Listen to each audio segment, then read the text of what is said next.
Subalit, I want to encourage every ladies na narito sa church na ito that next time, sayang ang pagkakataon, wag po nating sayangin ang mga event na ganito dahil hindi po para lamang sa akin, para sa ating lahat na aaten. Magpalakas tayo. Kakaunti yung mga time o panahon na mga ganito na nangyayari. Samantalahin natin habang may oras pa, habang malakas pa tayo mga nanay, at habang kaya mo pang maglingkod at magpuri sa ating Diyos. Hindi lang sa mga kananayan, lahat na po tayo ay patuloy tayo na mag-join sa mga ganitong mga occasions. Amen po ba? Amen. So next time, hindi lang po kami yung mga nanay na sasama, lahat ng mga nanay sa COGIL sasama. Amen po ba doon? Praise God. Palakpakan po natin ng Panginoon. Ang lahat ng papuri sa ating Diyos ay binabalik po namin sa lahat ng nangyari. God bless po at mabuhay po ang ating Diyos na buhay. Amen. Hindi po kami lahat magtitestimony dahil walang kasi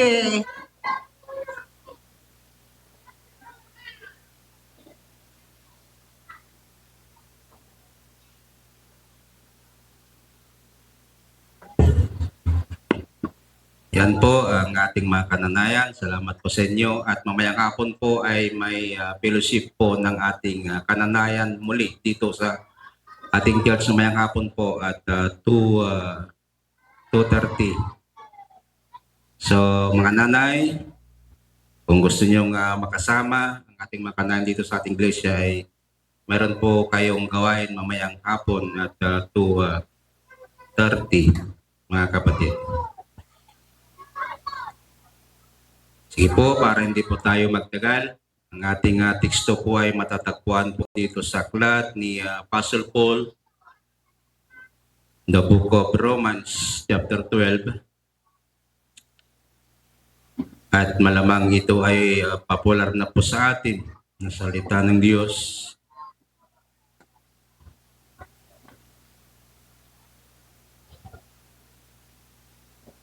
Romans 12, verse 1 and 2.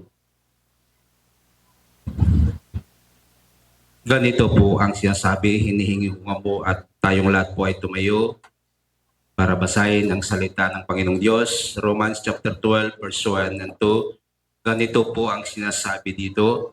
Kaya nga, mga kapatid, alang-alang sa masaganang habag ng Diyos sa atin, ako'y nakikiusap sa inyo na ialay ninyo ang inyong sarili bilang isang handog na buhay, banal at kalugod-lugod sa Diyos. Ito ang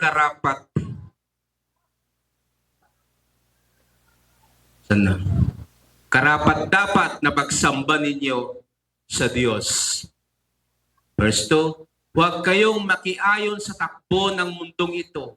Sa halip, hayaan ninyong baguhin ng Diyos ang inyong pag-iisip upang maunawaan ninyo ang kanyang kalooban.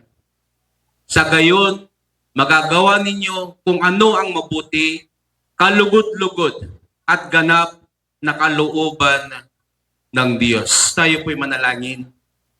Panginoon, muli kami po'y nagpapasalamat sa oras na ito. Salamat o Diyos na patuloy na naramdaman namin ang iyong presensya. Nararamdaman namin ang iyong pagkilos sa kalagitnaan namin. Dahil nasa tamang lugar po kami, O Diyos, sa oras na ito. At dinala mo kami sa lugar na ito, Diyos, upang pagpalain, Panginoong Diyos. Upang palakasin, Panginoon. At upang katagpuin ka namin, O Diyos. Pagpalain mo ang iyong mga salita. Pagpalain mo ang bawat isa sa amin, O Diyos. Even na ang iyong lingkod na gagamitin, Panginoong Diyos. Itago mo ako sa likod ng iyong cross, Panginoon. At kung ano yung mensahe na ipadaan mo sa iyong lingkod, yun lamang po ang aming mapakinggan sa araw na ito. At patuloy kang kumilos sa amin. Pagpalain mo ang iyong mga salita. Pagpalain mo lahat ng mga kapatid na ito, nakahanda na, O Diyos, na makinig ng iyong pasalita. Pa rin po ang aming mga kapatid through online, Panginoong Diyos. Sabutin mo sila sa oras na ito. Pagsamasamahin mo kami. at iparamdam ang iyong pagmamahal sa amin. Salamat, Panginoong Diyos, sa ginawa mo at gagawin mo pa sa amin. Habang nakikinig po kami ng iyong banal na salita. Sa pangalan ni Jesus, ito po ang aming dalangin. Amen. Amen.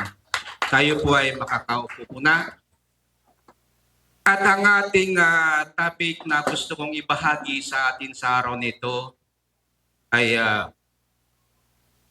lubos na pag-iwan o paglisan. Sa chapter 12 ng Romans po, ito po ay kausap ni Apostle Paul ang mga taong naglilingkod na sa Diyos. Kausap ni Apostol Pablo ang mga tao na taga-Roma na mga Kristiyano na ang mga ito. Mga nagagamit na, mga nagbabahagi na ng salita ng Diyos. Kaya pinalalahanan ni Apostol Pablo sa part na ito ang mga taong naglilingkod na sa Diyos. Hindi lang po malamang sa mga taga-Roma, mga kapatid, kundi sa ating lahat sa araw na ito. Bilang isang Kristiyano, bilang isang mananampalataya, ito ang gusto ng Panginoon na ibahagi sa atin. Hindi lang sa inyo, pati rin sa akin, tayong lahat. Ito ay salita ng Panginoong Jesus. Sa verse 1 po, ano po ang sinasabi po dito sa chapter 12? Kaya nga, mga kapatid, alang-alang sa masaganang habag ng Diyos sa atin, ako'y nakikiusap sa inyo na ialay ninyo ang inyong sarili bilang isang handog na buhay, banal, at kalugod-lugod sa Diyos. Ito ang karapat-dapat na pagsamba ninyo sa Diyos. Ang una kong ibahagi sa atin ay paghahandog sa sarili. Alam ko lahat tayo sa araw nito ay inihandog na natin ang ating buhay sa Diyos. Amen o ba? Pero ito yung paalala ng Diyos sa atin bilang isang Kristiyano, bilang naihandog na natin ang ating buhay sa Kanya. Maliwanag po dito sa verse 1 na sinasabi dito, mga kapatid, kaya nga mga kapatid, alang-alang sa masaganang habag ng Diyos sa atin, ako'y nakikiusap sa inyo na ialay ninyo ang inyong sarili bilang isang handog na buhay. Dito po ay nakikiusap ang Panginoong Diyos na ibigay natin yung ating buhay sa Kanya, ihandog natin sa buhay sa Kanya, mga kapatid. Ialay natin ang ating sarili, ihandog na buhay. Ibig sabihin, hindi patay. Buhay pa ba tayong lahat, mga kapatid? Hallelujah. Handog na buhay, banal. Ano po ang banal? Matuwid. Ito yung gusto ng Panginoon na ibigay nating buhay natin sa Kanya. Hindi lang yung paglinggo, nag-church tayo, di ba? Then paglabas sa church, sabi nga ni Madam Michelle, yung napakinggan nila doon, di ba? Kung nasa church, bless na bless. Lakas-lakas spiritually. Pagdating sa bahay, kaunting nakita lang na medyo Armalite na yung bunganga. Bote Armalite. Wala. Di ba? Kasi Kung masinggan na, striglaw. Di ba? Parang nakakatawa, pero totoo ito. Pag nasa church ka, bliss na bliss ka, umiiyak ka sa Panginoon. Di ba? Pag uwi mo sa bahay, nakita mo lang yung mga ugasan doon, ang daming kalat. Yung anak mong high school, hindi pa tinupi yung kanyang higaan, yung kanyang kumot, yung kanyang unan. Pagpasok mo kwarto, kalat-kalat doon, anong pakiramdam mo bilang magulang na makita mo yung mga ganun? Di ba? Pero ang sinasabi ng Apostle Pablo dito, mga kapatid, sa ating lahat sa araw ito, na kailangan po natin ihandog, ialay ang ating buhay. Nagigiusap sa atin. Magipagpakaasi ng Apostol Pablo kanya tayo na kailangan po natin ialay ang ating buhay na buhay sa Diyos. hindi patay. Amen.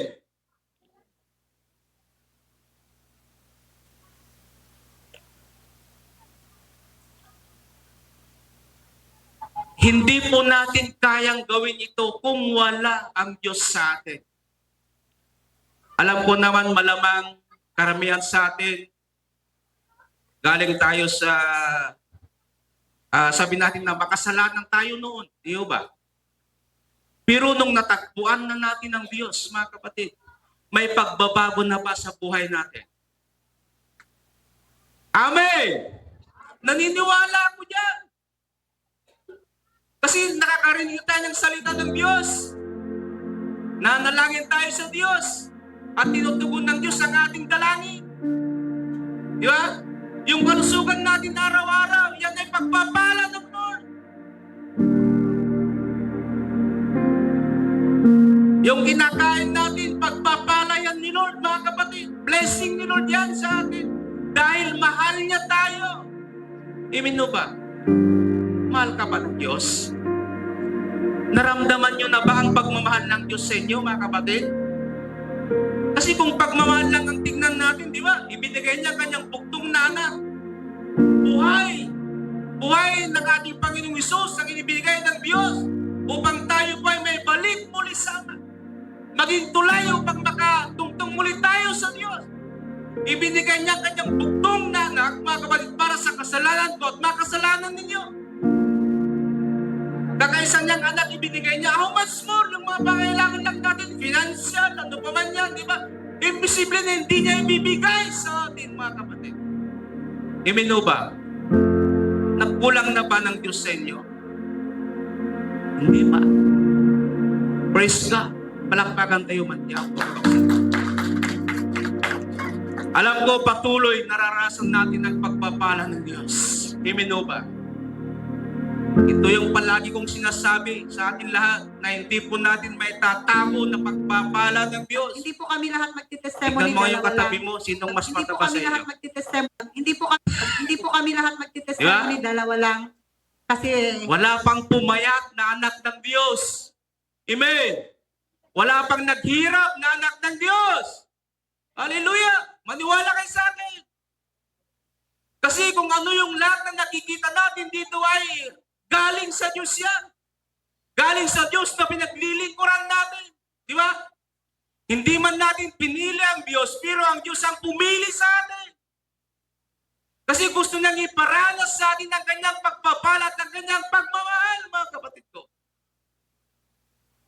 Kaya nga dito, nakikiusap si Apostle Paul sa mga lahat na naglilingkod sa Diyos na ialay po natin ang ating buhay na handog na buhay at banal sa ating Panginoong Diyos. Mahal na mahal tayo ng Panginoong Diyos, mga kapatid. Sa Psalms 103 verse 17, ngunit ang pag-ibig ni Yahweh ay tunay na walang hanggan. Yeah. Ang pag-ibig ni Yahweh ay tunay. Amen. Tunay na walang hanggan pa. Di ba? Sa sino man sa kanya ay may takot at pagmamahal, ang matuwid niyang gawa ay wala ring walang katapusan. O, di ba? Sasabihin, putol kasi tababa, hindi mabasa. Di ba? Paano po natin tumpasan ang pagmamahal ng Diyos? Paano hindi mabago yung buhay natin kung tayo po ay maging masunurin sa Diyos? Di ba? Yung pagmamahal hindi natin yan. Hantay nga marukod, kakabsat, iti ayat niya po. Di ba? Hantay marukod, iti ayat niya po Diyos. Yan po ang sinasabi ni Salmista David. In Lamentation chapter 3 verse 22, ano po ang sinasabi dito? Pag-ibig mo, Yahweh, ay hindi magmamalim. Kahabagan mo ay walang kabantay. Tignan po yan, mga kapatid, dagiti, ibagbagan niya apo kanya tayo, ayat sa kanya po kamahal ng Diyos ang tao. Kaya gusto ng Panginoon, gusto ni Apostle Paul na mabago tayo talaga. Yung maging banal ang ating buhay. Kasi nandyan yung pagmamahal ng Diyos sa atin. Diba? In Titus chapter 3 verse 5, iniligtas na tayo, hindi dahil sa ating mabubuting gawa, kundi dahil sa kanyang habag sa atin. Yan po yung kaligtasan na pinagkaloob sa atin ng kanyang habag. Adi kaasin niya ang Diyos. Kung bakit po tayo naligtas, kung bakit po natin nakilala ang Panginoong Diyos, kung bakit po natin nararanasan ang mga pagpapala at pagmamahal ng Diyos, dahil sa kanyang kahabagan sa atin, mga kapatid ko. Di ba? Ganyan po kamahal ng Diyos ang tao.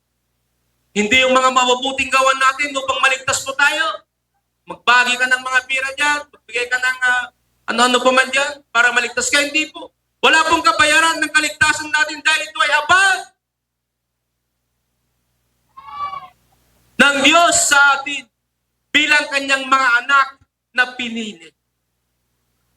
Mapapalad po tayo. Sa dami ng tao dito sa Lilimang, Inamutan, tayo yung isa sa pinili ng Diyos na maging anak niya. Amen nyo ba? Di ba? Sa araw na ito, ikot ka dyan, daming mga tao dyan nakatambay. Nung ginagawa nila. Ha? Sir Glo, anong ginagawa nila? Oo. Sabi ko na, hindi ako. Saan ba tayo, Sir Glo? Sino sila? Bahala ka. Balikan kita mamaya, Sir Glo. Alam niyo yung sinabi ni Sir Glo? Narinig niyo yung sabi niya? Diba? Mapapalad po tayo dahil sa araw nito, nandito tayo sa bahay ng Panginoong Diyos. Amen. Nandito tayo upang damahin ang pagmamahal ng Diyos sa atin. Hallelujah. Hallelujah.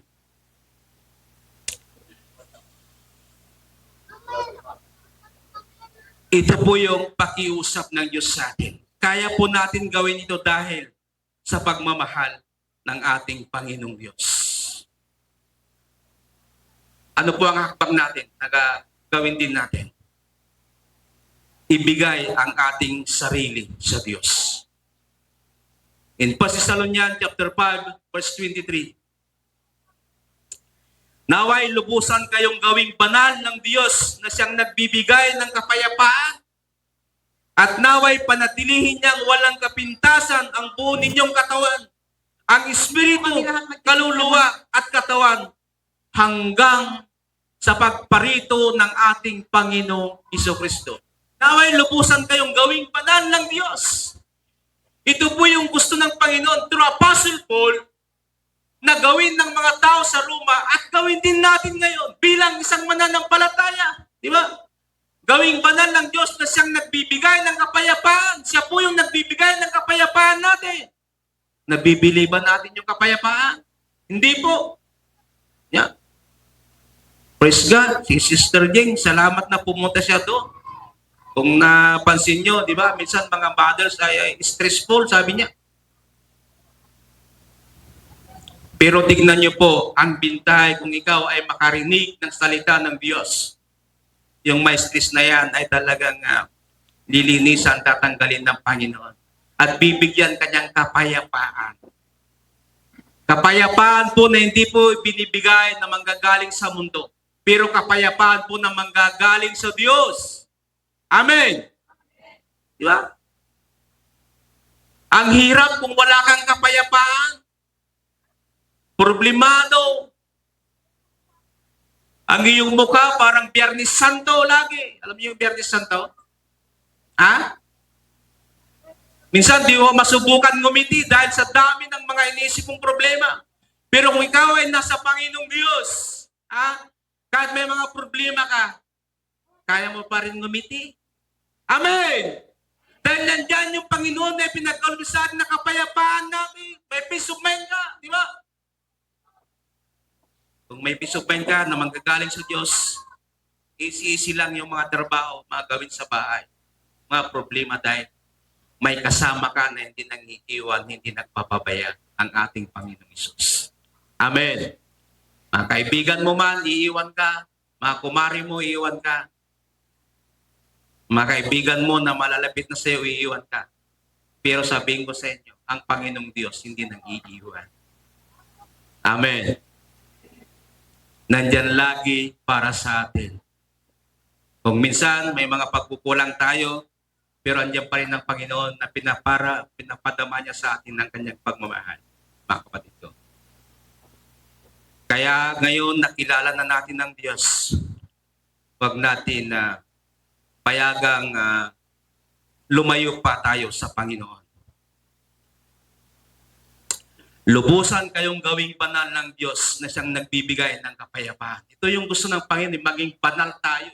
Maging banal tayo. In 1 Corinthians chapter 3 verse 16, hindi ba ninyo alam na kayo'y templo ng Diyos at naninirahan sa inyo ang kanyang Espiritu? Itong katawan na ito pala ay templo ng Diyos. So very sacred ito, mga kapatid. Dito nananahan ng Espiritu ng Diyos. Ito, templo po natin, building. Pero dito nananahan ng Espiritu ng Diyos. This is the temple of God. Amen. Ito ang sinasabi ng salita ng Diyos. In 1 Corinthians chapter 6 verse 19 and 20, hindi ba ninyo alam na ang inyong katawan ay templo ng Espiritu Santo na nasa inyo at ipagkaloob ng Diyos sa inyo? Hindi inyo pag-aari. Ay natin. Ang inyong katawan, sapagkat pinili na kayo sa isang halaga, kahit gamitin ninyo ang inyong katawan upang maparangalan ng Diyos. So pag-ingatan po natin ng katawang ito dahil ito ay templo ng Diyos, mga kapatid. Nang katawang ito ay dapat ihandog sa Diyos. Ang katawang ito ay maging banal, kalugod-lugod at kaaya-aya sa Diyos. At ito ay maging pagpapala sa iba, maging ilaw ang katawang ito, mga kapatid. Dahil ito ay pagmay-ari ng ating Panginoong Diyos. Amen ho ba? Kumusta po ang relasyon natin sa Diyos, mga kapatid? Kumusta ang relasyon natin sa Diyos? Kontento na po ba tayo sa ating relasyon sa Diyos? Kayo lang po yung makakasagot niya. Kontento na po ba kayo sa ginagawa niyo para sa Panginoong Diyos? Para sa gawain ng Panginoon? Kasi lahat tayo ay mayroon tayong kayang gawin sa gawain ng Lord, sa kanyang bahay panambahan. Kasi tinawag tayo ng Diyos na may plano at purpose niya sa buhay natin. Hindi lang tayo tinawag upang nakaupo lang o ano pa man dyan. Pero may tawag ang Diyos sa ating lahat na gusto niyang ipagawa sa atin, mga kapatid. Malamang ikaw yung maging susi upang maligtas ang iyong pamilya. Di ba? Sino pa dito ang hindi pa kasama ang kanilang buong pamilya, mga kapatid? Pakitaas ang kamay.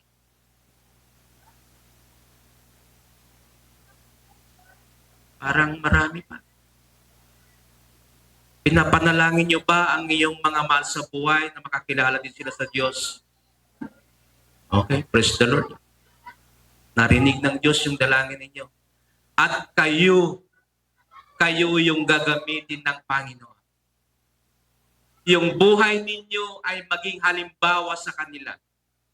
Ang buhay ninyo ay maging ilaw sa kanila upang makilala nila ang Panginoon at tanggapin din nila sa kanilang buhay, mga kapatid. Sino pa ba ang magamit sa kanila? Ibang tao pa ba? Kayo na mismo. Kayo yung naunang nakakilala sa Panginoon, malamang yan yung isang plano ng Diyos upang gamitin ka sa iyong pamilya. Tandaan lang po natin yung papel natin, yung role natin, yung pakiusap ni Apostle Pablo. Nang katawang ito ay kailangan po natin ihandog sa Diyos. Maging banal ang katawang ito. Makakaya natin yan sa tulong ng ating Panginoong Diyos. Amen. Kailangan din natin magpuri sa Diyos, mga kapatid. Kailangan din natin magpuri. Kailangan din purihin ang ating Panginoon. Kailangan po natin iwan lahat ang mga bagay-bagay nandito sa mundong ito para walang sagabal, para po gawin po natin yung role natin sa harapan ng Panginoong Diyos. Yan po ang paghahandog sa sarili sa Panginoon. Pangalawa po, at ito na po yung last. Okay? Nakangiti na sila. Last na po. Amen. Pagbabagong anyo. Sa verse 2, chapter 12 ng Romans, huwag kayong makiayon sa takbo ng mundong ito. Sa halip, hayaan ninyong baguhin ng Diyos ang inyong pag-iisip upang maunawaan ninyo ang kanyang kalooban. Sa gayon, magagawa ninyo kung ano ang mabuti, kalugod-lugod at ganap na kalooban ng Diyos. Maliwanag po ang salita ng Panginoong Diyos. Ulitin ko po. Huwag kayong makiayon sa takbo ng mundong ito. Makiayon sa takbo ng mundong ito. Alam po natin ang mundong ito ay makasalanan, mga kapatid. Ang mundong kinalalagyan po natin. Itong mundong ito, gusto ko lang pong basahin po natin ang Galatians chapter 5 verse 19.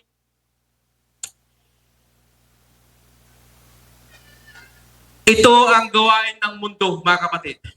Verse 19, Galatians chapter 5.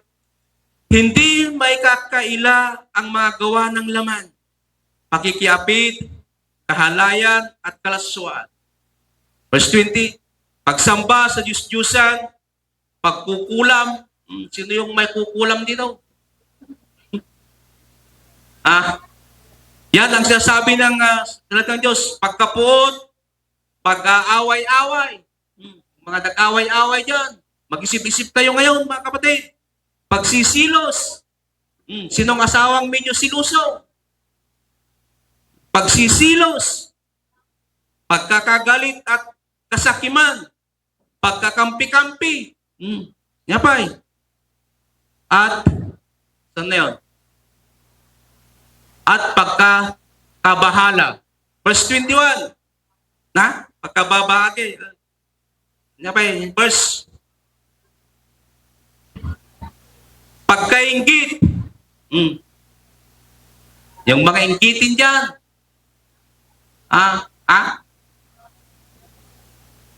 Pagpatay. Paglalasing. Sir Glo, sabi kanina.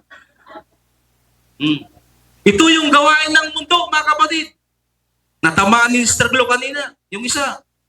Walang habas na pagsasaya. At iba pang katulad nito, muli kong kayong binabalaan. Ang gumagawa ng mga ito ay hindi makakaroon ng bahagi sa kaharian ng Diyos. Naniniwala ba kayo after this life, may buhay pa na ihinanda ng Diyos sa atin?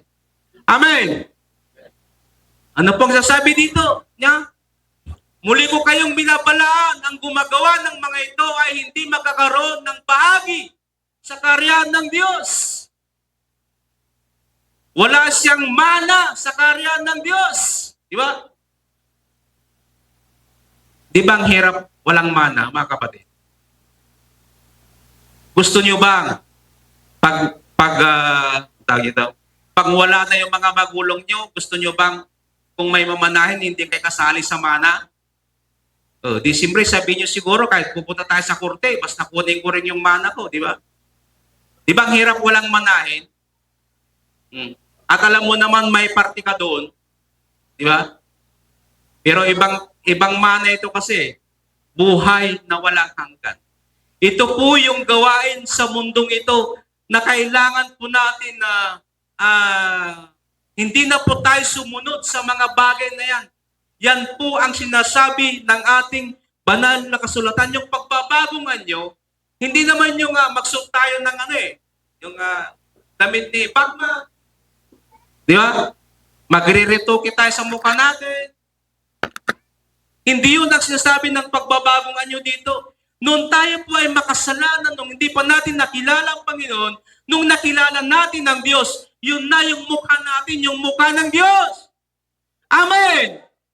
Kasi alam niyo po, nung ang Panginoon ay ginawa niya ang mundo, special lang tao, mga kapatid. Di ba special tayo sa Panginoon? Nung siya po ay create itong mundong ito, sabi niya, di ba? Karoon ng ilaw, ang liwanag. Di ba nagkaroon ng liwanag? Pinaghiwalay niya yung dagat at saka lupa, naghiwalay. Yung dilim at saka liwanag, naghiwalay. Pero alam niyo, nung tao na ang ginawa ng Panginoon, sa kanyang mga kamay, ginamit niya yung kanyang lakas, mga kapatid. Alam niyo, kumuha ng lupa ang Panginoon, tapos na niya nga, dinamili niya. Yung parang clay, di ba? Di ba? Ang tagal at ginandahan niya yung forma niya ngayon. Di ba? Para ang kanyang tao na gawin ay maganda at gwapo. Amen. Ayaw niyo ba yon? Si Pastora noon, ay wala dyan. Sabi niya, gwapo ako noon. Diba? Special ang tao na ginawa ng Diyos. Hindi ba kayo masaya niyan? Special tayo sa harapan ng Diyos. Hindi nga nabuo na iti tao ti Diyos. Doon na ibinigay ang agyaang si tibiyag tintod na iti tao. Kaya special tayo sa Panginoon.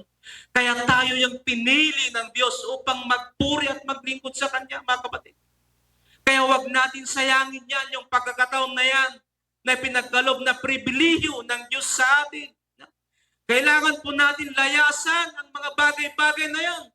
Paggawa sa mga kasalanan na yan. Huwag na natin balikan pa yung mga bagay-bagay na yan. Kundi magbago tayo, magpabago tayo sa ating Panginoong Diyos. Balikan ka natin yung verse 2 ng chapter 12 ng Romans, mga kapatid. Huwag kayong makiyayo sa takbo ng mundong ito, sa halip, hayaan ninyong baguhin ng Diyos ang inyong pag-isip. Diyos ang magbabago sa ating pag-isip. Kasi dito yung battleground natin yung pag-isip natin. Di ba?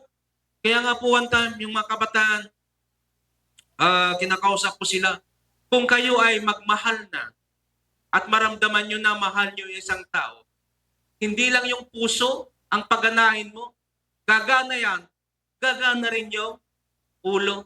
Pero dito pa rin, di ba? Hindi porkit tumitibok na yung puso, mahal mo na siya. Yung babae naman, pupunta na doon. Di ba? Mga dalaga, makikita lang ng gwapo, akala mo na kung, di ba? Ito yung huli. Kaya nga yung ulo nasa taas, yung puso nasa baba. Pag may naramdaman nito, dapat isipin nito kung tama yung gagawin nyo o hindi. Di ba, kabataan? Sino ang may boyfriend dito? O ba't tingin kayo sa mga magulang ninyo? Huwag kong isusumbong. Di ba? Ilang taon na kayo? 20? 28? Ayusin nyo kasi Alam si Madam Michelle nung kinasal yan, 33. Muntik pa ako magkasala. 32 dapat. Ay, brother Jack, escalak yan. Usapan namin 32, kakasala si Madam Michelle. Isumunod naman sa akin si Madam Michelle. Ilalagpas na ng 32, delikado na ako na yung Di ba? 15 years old ngayon, 13 years old, 14 years old. Punta ka sa bayan, may mga nag-holding hands na. Di ba? Kaya young people, nakikiusap ako sa inyo. Habang may pagkataon kayo mag-aral kayo. At isabay ninyo yung paglilingkod nyo sa Diyos. Kung saan yung ministry nyo dito, ipagpatuloy nyo, young people. Ang sarap magtagumpay, young people, pagkasama mo ang Panginoon. One time, ginawa kong rules dito noon, yung mga kabataan, talagang pinagbawal ko na makipag-boyfriend dito at mag-girlfriend ng mga kabataan sa iglesia. Panahon nila Engineer Christopher Pascua. Kaya hanggang ngayon, hindi ko alam. Sobrang na yan. Pinagbawal ko talaga sa kanila. Siyempre, mga bata yan siyempre, pupunta pa lang, pauwi na ako. Yan sila Madam Gisa, Tapulok, yan sa labas din, mga yan dati. Pero, ilimlimot na ilibas-libas naman, pero wala. Pinagbabawal ko sila. Kung may maramdaman ako na may makita akong karelasyon nila, sa ministry, tatanggalin ko sila. Hindi ko sila gagamitin. At pumayag naman sila. At ako'y natutuwa dahil nagawa namin yon at para naman sa kanila at sa gawain ng Panginoon. Kaya si Engineer Christopher ngayon, pinipilit na yata pero hindi ko alam. Kaya young people, magpatuloy kayo na maglingkod sa Diyos. Bayaan nyo muna, siyempre normal yan, pero idalangin nyo sa Lord na harapin nyo yan sa tamang panahon. Mag-aral kayo kung may panahon pa kayo. Mag-aral kayo, ayusin yung pag-aaral ninyo at yung paglilingkod nyo sa Panginoon. Kaya nga sa okasyon ng ating zone, yung isang dancer natin, iwan ko may exam yata. Gusto niyang sumayaw pero kinausap ko na unahin mo muna yung exam mo, pag-aaral mo bago yung ministry. Di ba? Pray natin yung ministry, pero sa akin kasi yung pag-aaral nila, kung oras na matamaan yung pag-aaral nila, hindi ko sila payagan. Lalo na exam yun. But praise God, nakasayaw pa rin ako kung paano nila inayos. Ganun ba na magpatuloy kayo kabataan na magpagamit sa Lord. Alam ko magtatagumpay kayo. Hindi lang kayo, pati ang iyong mga pamilya. At yan din yung dalangin ng mga magulang ninyo. Magbagong anyo tayo. Kasi ang Panginoong Isus, ang Panginoong Diyos, ang lumikha sa atin, dapat makita sa atin yung buhay ni Kristo, mga kapatid. Huwag na natin balikan yung mga kasalanan na yan, kundi magpabago tayo. Maliwanag naman dito na huwag kayong makiayon sa takbo ng bundong ito. Sa halip, hayaan ninyong baguhin ng Diyos ang iyong pag-isip. Diyos naman yung kasama natin na mag-isip sa atin Or yung pag-isip natin, tulungan niya tayo. Kayang-kaya natin yan dahil kasama natin ang Diyos, mga kapatid. Ayusin natin yung buhay natin para po lahat ng mga pagpapala ng Panginoon ay patuloy na ibubuhos niya sa atin at sa ating pamilya. Anuman yung mga problema sa buhay, sa pamilya, anuman yung mga pagsubok, kasi mayroon pa rin mga pagsubok sa buhay. Hindi mo na pwedeng sabihin na mag-Kristiyano na ako para wala akong problema, wala akong pagsubok. Baka mas lalo pang maraming mga pagsubok pag mag-Kristiyano na tayo. Pero ang bintay po natin, nandyan ang Diyos, nandyan ang salita ng Panginoon na magpalakas sa atin at kayang-kaya natin na alabanan lahat mga yan dahil kasama natin ang ating Panginoong Diyos. In John chapter 15 verse 9, kung paanong inibig ako ng Ama, gayon din naman iniibig ko kayo. Manatili kayo sa aking pag-ibig. Puro pag-ibig yan kasi mahal na mahal tayo ng Panginoon. Alam niyo po, this John chapter 15, mga kapatid, dito sa verse 1, ako ang tunay na puno ng ubas at ang aking Ama ang tagapag-alaga dito. Inalis niya ang bawat sangang hindi nagbubunga at kanyan namang pinuputulan at nililinis ang bawat sangang nagbubunga upang magbunga pa ng lalong sagana. Nalinis na kayo sa pamamagitan ng salitang sinabi ko sa inyo. Manatili kayo sa akin at manatili din ako sa inyo. Hindi magbubunga ang sangang hindi nanatili sa puno. Gayon din naman hindi kayo magbubunga kung hindi kayo mananatili sa akin. Ako ang puno ng ubas at kayo ang mga sanga. Ang nanatili sa akin at ako sa kanya, ang siyang magbubunga ng sagana, sapagkat wala kayong magagawa kung kayo hiwalay sa akin. Wala tayong magagawa kung tayo po hiwalay sa Diyos, mga kapatid. Balikan po natin ang pulsuan, ako ang tunay na puno ng ubas. Malamang siguro may mga hindi tunay na puno ng ubas. Kung bakit niya sinabi dito sa pulsuan na ako ang tunay na puno ng ubas at ang aking Ama ang tagapag-alaga. Mag-ingat po tayo dito. Hindi lang sinabi na ako ang puno ng ubas, kundi ang sabi niya, ako ang tunay na puno ng ubas. Malamang, inulit ko po, may mga puno ng ubas na hindi tunay na puno ng ubas. Sa panahon ngayon, mga kapatid, ang dami ng mga bulang propita. Kaya mag-ingat po tayo. Ayusin natin yung relasyon natin sa Diyos. Ayusin natin na yung ating buhay. Yung paglilingkod natin sa Panginoon para hindi po tayo malinlang at agawin ng kaaway. Agawin ng espiritu ng mundong ito. Oras na kamali po tayo, mga kapatid ko, sayang yung mga taon na naglilingkod ka sa Diyos. Sayang yung panahon na nararamdaman mo ang pagkilos ng Diyos sa buhay mo. Sayang yung mga taon na iniyakan mo sa loob ng bahay pa ng bahay. Kaya habang maaga pa, may pagkakataon pa tayo mga kapatid, na ayusin natin ang ating buhay.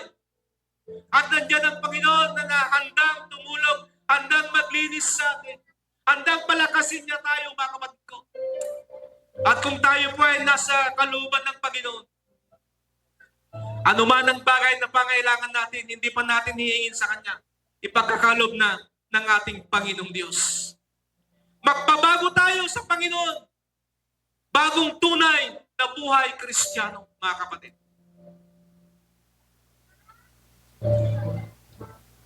Ito ang gusto ng Panginoon na gawin natin. At may kapangyarihan ang mga salita ng Diyos.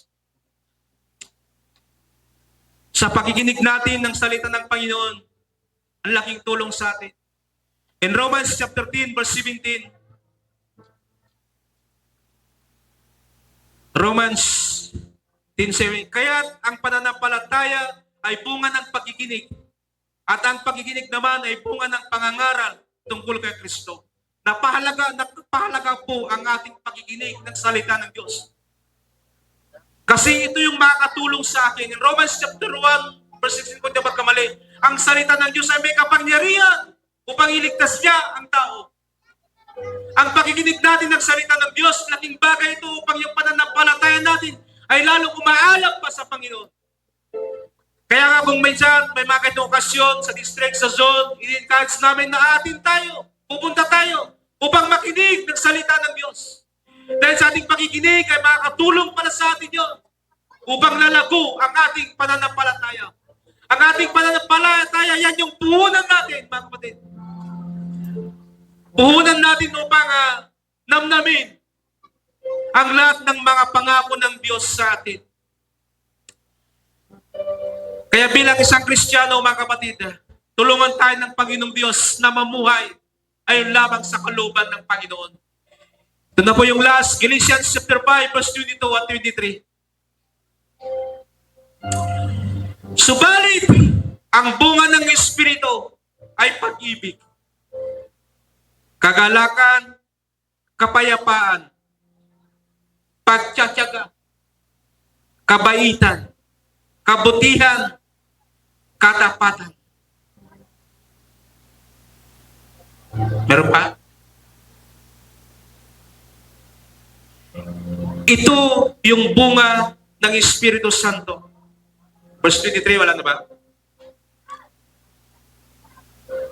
Kahinaunan at pagpipigil sa sarili, walang batas laban sa mga ganito.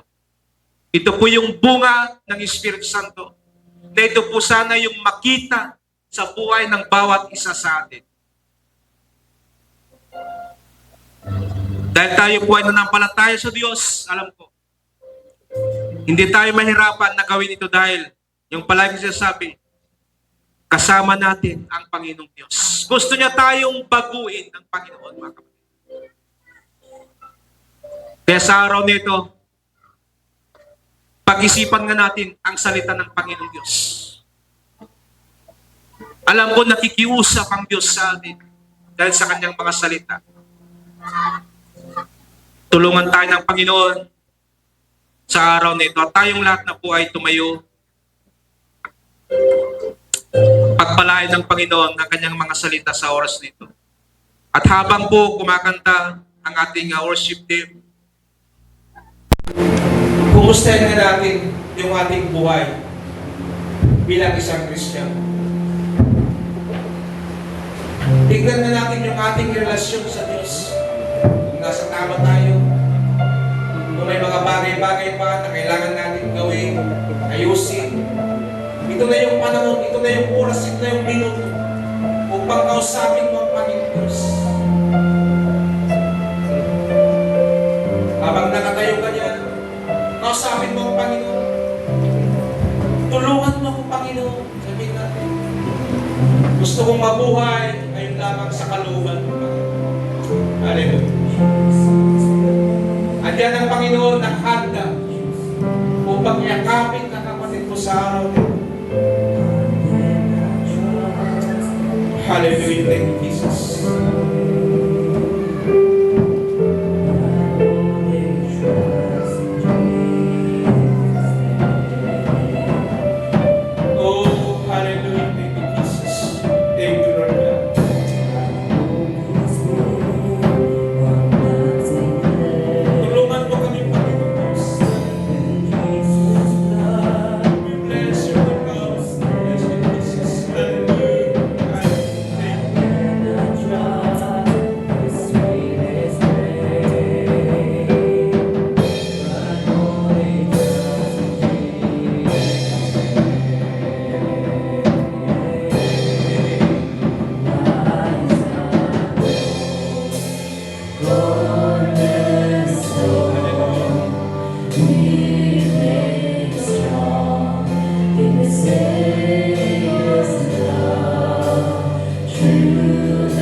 Diyos sa oras na ito, Lord God.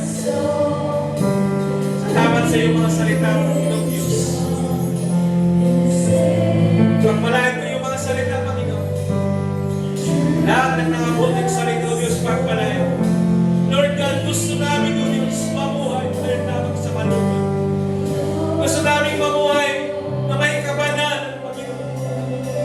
Hindi namin magagawa ito kung wala ka sa buhay namin, O Diyos. Kaya tulungan mo kami, Panginoon, na patuloy na maglingkod na may katapatan sa iyo. Patuloy na sumunod, O Diyos, sa iyong mga salita. Palakasin mo kami, patatagin mo kami, Panginoon, bilang mga anak mo, Diyos.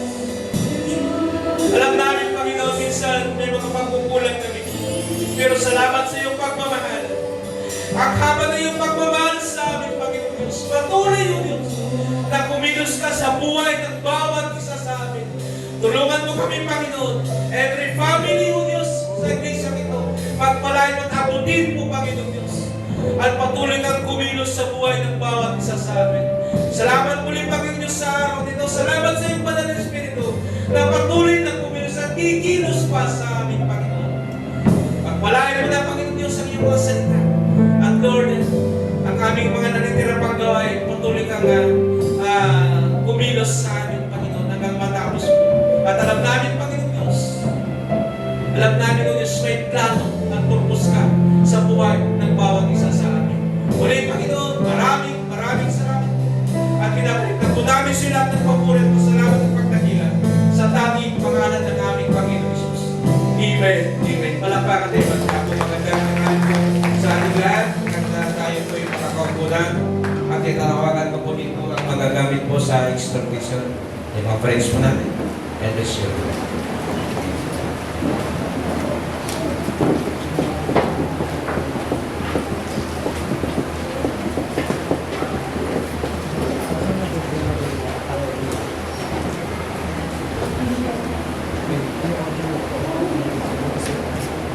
Praise God, isang mapagpalang umaga po sa ating lahat. Handang-handa na po natin ibigay ang umagkaloob sa ating Panginoon. Magbabasa po ako ng isang verse mula sa Malakay, chapter 3, verse 10. Bring the full tithe into the storehouse, so that there may be food in my house. Test me in this, says the Lord of hosts. See, if I will not open the windows of heaven and pour out for your blessing without measure. Tunay nga ang Panginoon. Pag sinunod po natin ang mga salita ng Diyos,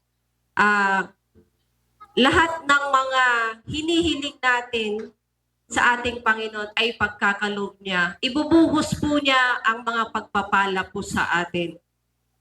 Nakikita na po naman po natin dito sa church na ang marami na pong pagpapala na dumarating po sa atin. Tayo po ay manalangin. O dakilang Diyos na makapangyarihan sa lahat, na lumalang ng langit at lupa. Yes, Lord God. Muli, Panginoon, kami po ay nagpapasalamat sa iyo, Lord God, sa mga pagpapala, Lord, na natatanggap po namin, Lord God. Ano man po, Lord God, ang mga pagsubok, mga bagyo na dumarating, Panginoon, hanggat kami po ay lumalapit sa iyo, Lord God. Alam po namin, Panginoon, na hindi mo kami pababayaan, Lord God. Salamat, Lord God, sa araw na ito, Lord God, dahil nagtipon-tipon kaming magkakapatid para ikaw ay papurihan, Lord God. Bless mo po, Panginoon, na ang bawat isa sa amin sa isang linggo muli, Panginoon, na haharapin namin, Panginoon. Ikaw muli, Panginoon, ang siyang magbigay ng kalakasan sa amin, Lord God. Sa mga haharapin na namin na hamon sa aming buhay, Lord God, ikaw po, Panginoon, ang siyang manguna sa amin, Lord God. Bless mo po, Panginoon, ang siyang may ipon na offering, Lord God. Bless mo po, Panginoon, ang mga kamay na siyang magbibigay, Lord God. Ang mga kapatid rin po namin na wala dito, Lord God. Ikaw po lang, Panginoon, ang siyang mag-abot para i-bless mo pa sila, Panginoon. Ang mga kapatid namin nasa ibang bansa, Lord God, saan man po sila ngayon. Ikaw po, Panginoon, alam po namin, Panginoon, na hindi maliit ang iyong kamay para maabot mo po sila, Panginoon. Salamat po, Lord God. I-bless mo na po ang offering na alam po namin, Panginoon, na ito'y magagamit sa ikalalawak ng iyong ebanghelyo, Lord God. Salamat po, Panginoon. Ito ang aming samot dalangin sa pangalan ni Jesus.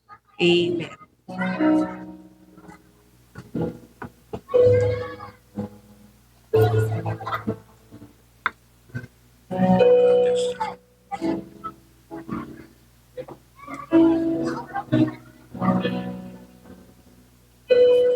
Isang mapagpalang araw po sa ating lahat. Handugan po namin ang Panginoon ng kantang Diyos ka sa amin.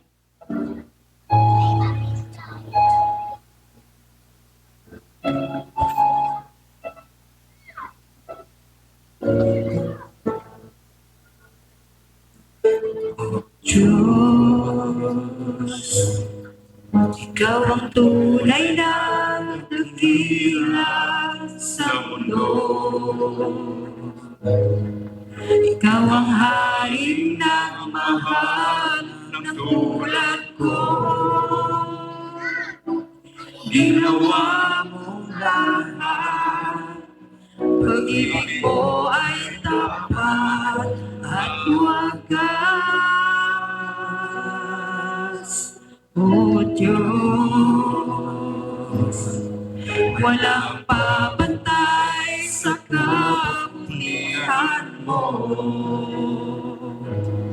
Ang ngalan mo'y itataas sa buhay ko. Sundin ang loob mo, iparinig ang nais mo. Sa lahat ng panahon, Diyos ka sa amin. Sa lahat ng oras, nariyan ka sa amin, Panginoong Jesus. Purihin ka, dakilain ka sa buhay ko.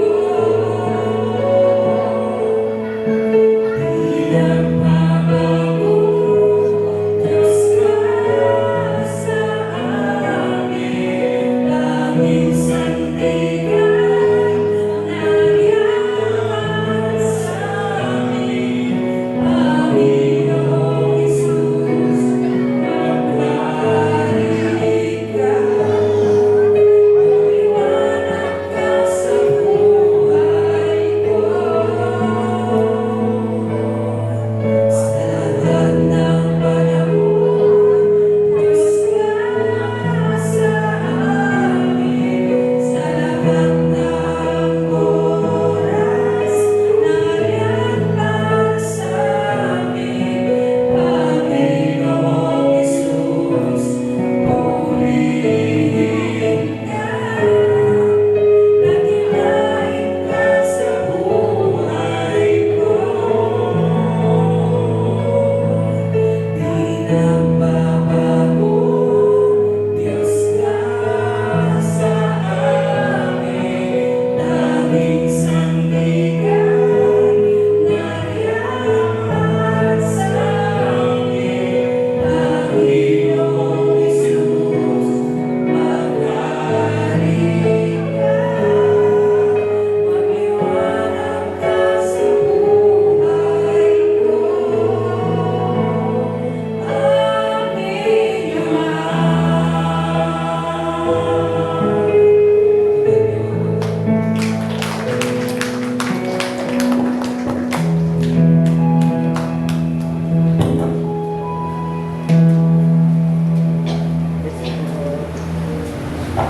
Yeah, thank you mga kapatid.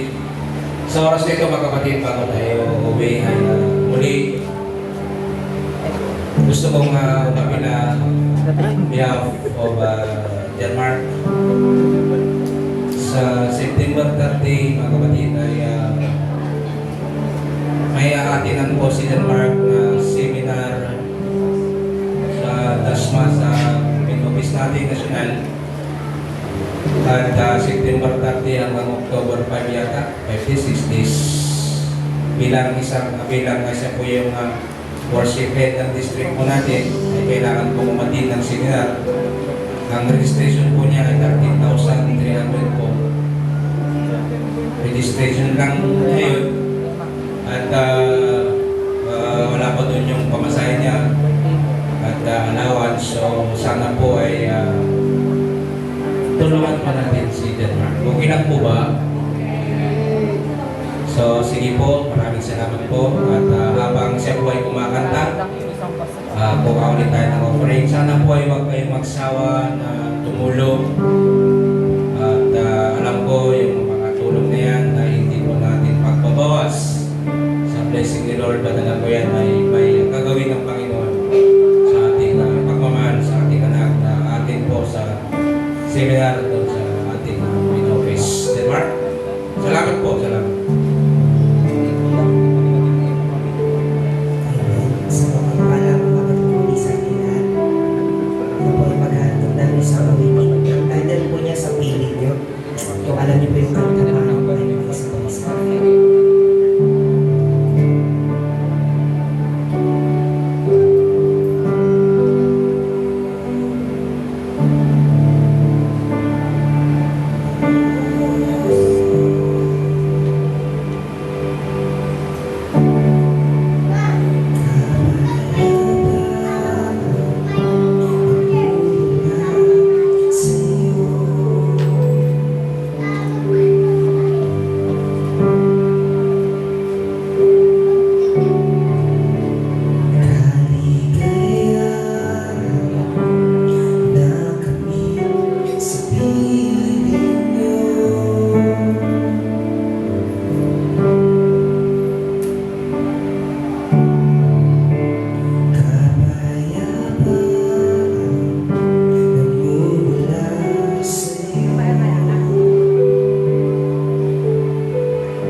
ating prayer, maiwan lang saglit. Mag-practice po tayo ng kanta. Tayo po yung kakanta sa linggo kahit 10 minutes lang mga tatay.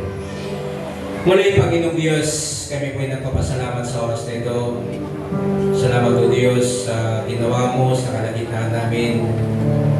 Salamat o Diyos na muli pinaranas mo ang iyong presensya, ang iba ng Espiritu na siya patuloy na kumilos sa kalagitnaan namin. Salamat sa katagumpayan, kapagkabay sa aming gawain mo sa araw nito. Palayan ng bawat isa sa amin, Panginoon, at salamat sa ginawa mo at gagawin mo pa sa amin, Panginoon. Sa pansamantalang, lalabas kami sa iyong bayan, ingatan mo ang bawat isa, Panginoon.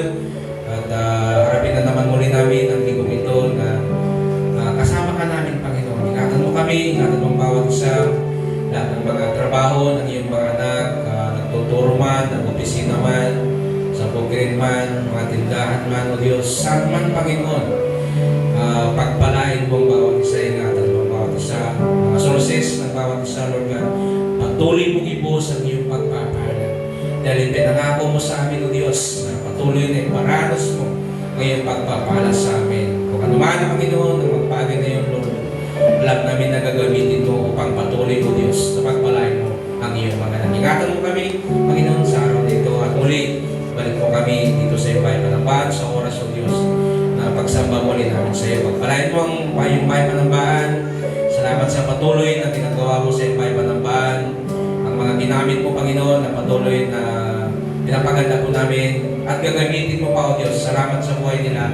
At Lord, ibalik mo lahat ng mga pagpapala sa bawat isa, O Diyos, na ginagamit mo, Panginoon. Muli, O Diyos, pinabalik na po namin sa iyo lahat ng papuri, pasalamat at pagdakila sa tanging pangalan ng aming Panginoon Jesus.